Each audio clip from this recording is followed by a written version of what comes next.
the end of the world. Life as we know it. How does that thought make you feel? Does it bring anxiety, fear, relief? But is it ending? The more places you look, everywhere there's violence. People are going crazy. It's starting to feel like maybe this is it. Over the last centuries, the world was thought to be ending several times. In 1666, it was believed that due to the number of the year, the world was going to end 666.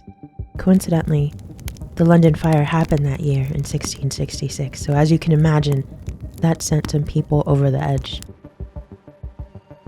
Who can forget Y2K, where it was believed that everything was going to reset at the stroke of midnight that year of 2000. The guy who wrote the popular religious books Left Behind said that that was the day of rapture. And probably the most famous of all was the December 21st, 2012 Mayan calendar.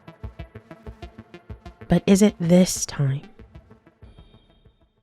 In the winter of 2023, dogs across the United States began to cough, followed by sneezes and runny eyes.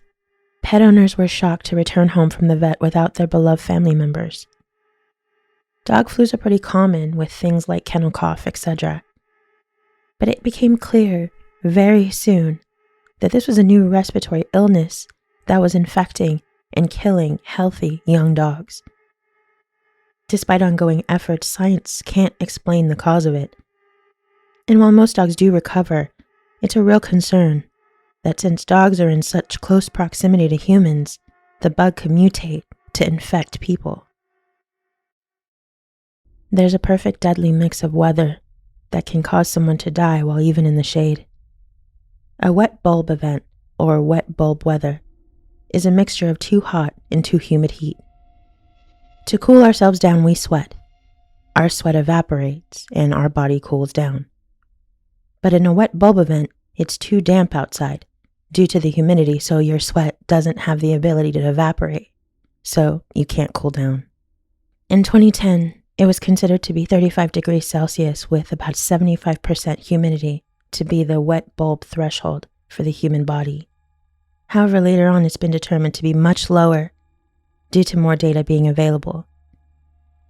As temperatures rise, more of these weather conditions are expected, and there's nothing that we can do to stop them. Almost half of various insect populations have gone extinct in the last 50 years, with most of them happening in the most recent years. The rate at which things are going extinct are in the hundreds of thousands, and that's really concerning to biologists. The causes are not surprising and have been on the radar for decades. Deforestation, farming expansion, and humans sprawl on top of that list. The wide use of pesticides and fertilizer as well as industrial pollution are also taking massive tolls. Invasive species, pathogens, and climate change are also getting their punches in. We estimate the current proportion of insect species in decline to be twice as high as that of vertebrates, and the pace of local species extinction 8 times higher, scientists state. It's evident that we're witnessing the largest insect extinction event since the late Permian and Cretaceous periods, but they aren't the only ones being affected. There's been a 50-fold increase in the production of chemicals since 1950, and this is projected to triple again by 2050. Said Patricia Veruba Gomez, who's a PhD, who is part of a study team of scientists researching chemicals on Earth's surface. The pace that societies are producing and releasing new chemicals into the environment is not consistent with staying within safe operating space for humanity. She's quoted as saying, "Microplastics being a major factor, but plastic, and other wastes have also been seen as high as the peaks of Mount Everest to the darkest holes of the Mariana Trench. It's been determined that the human race has exceeded the boundary of what's safe to live on this planet.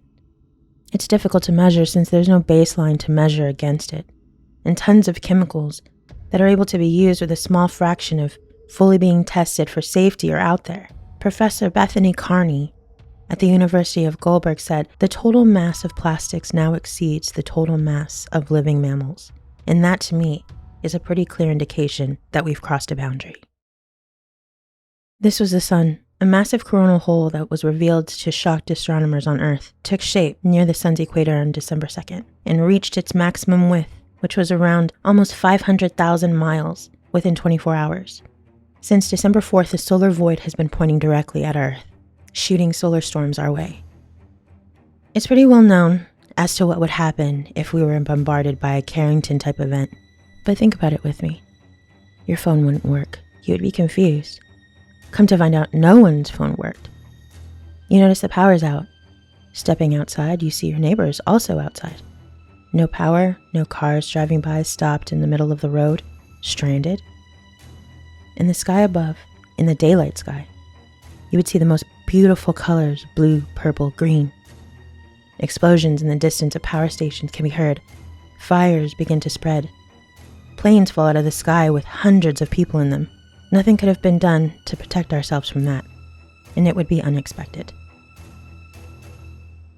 While Carrington events are super rare, they do happen. Our sun is expected to hit its solar maximum these coming years. I wouldn't be surprised if more giant holes open up in our sun and spit its sun juice at us. The point of this video isn't to scare you. While the subject may, if something like this were to happen, it would be long and drawn out. It would take many, many years for this to happen, despite it happening a lot faster than scientists thought it would. In the end, the ones that would be safe would be the elites, people with money, their billions, bossing other people around for the rest of their time, not knowing basic life skills.